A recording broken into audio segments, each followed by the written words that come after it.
Can you help me to understand that feeling where the pet parent deeply grieves, but there's also this feeling of relief that makes them feel guilty about themselves?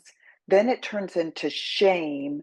And so this poor person is grieving the loss of this family member, this furry family member, and they are also trying to deal with their own self shame. Like, it's insanity. Can you explain what's happening and what we should do? Yeah. I think the guilt usually comes with the fact that they had to make the decision. And in many cases, with behavior, that happens maybe before the median life expectancy of that animal, right? So I think that also kind of reshuffles our brain a little bit of euthanasia at any stage in an animal's life is hard. But when they are old and we can see them kind of deteriorating and their quality of life is going down and physical changes are occurring, a lot of times we can make a little bit more sense of it with our logical brain. And then we have our behavior clients that might be running, jumping, doing normal species specific behaviors and movements. But we know mentally and behaviorally they are really, really struggling. So I think it starts before the euthanasia discussions and things like that of, but this animal is healthy. And so there's that kind of push pull there of like, but physically they're great. So why would I say goodbye to them? And then back up even further of when they brought the animal into the home. We all have hopes and dreams when we bring a new family member into our home of what life is going to look like. And I brought a new cat in and they're going to get along so well with my other cats, and then they don't. Or I'm going to bring this dog home and we're going to do a specific dog sport, or I'm going to take them to the cafe, or we're going to travel the world.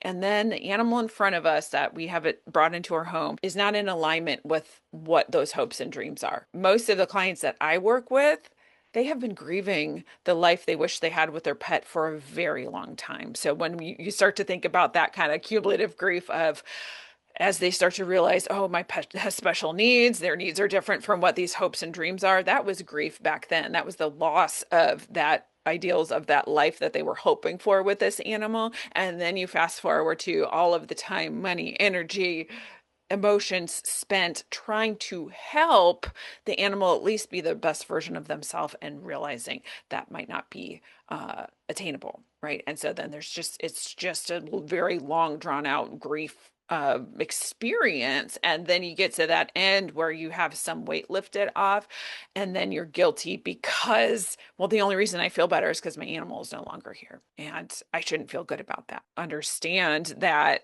the animal's not there, you feel better, and that's okay, right? And I think normalizing that experience of anytime someone passes, right? Like maybe you had someone had a not great childhood, and when their parent passes, they feel relief. That's okay too, right? So I think, right, so understanding that it is normal to feel relief and sadness, and we're humans that have many, many emotions at one time, and that's okay too. So I think it's holding space for all the emotions as you go through them during that grieving process. Permit yourself to have an emotion without judging it. That's like PhD level emotional work. I think so.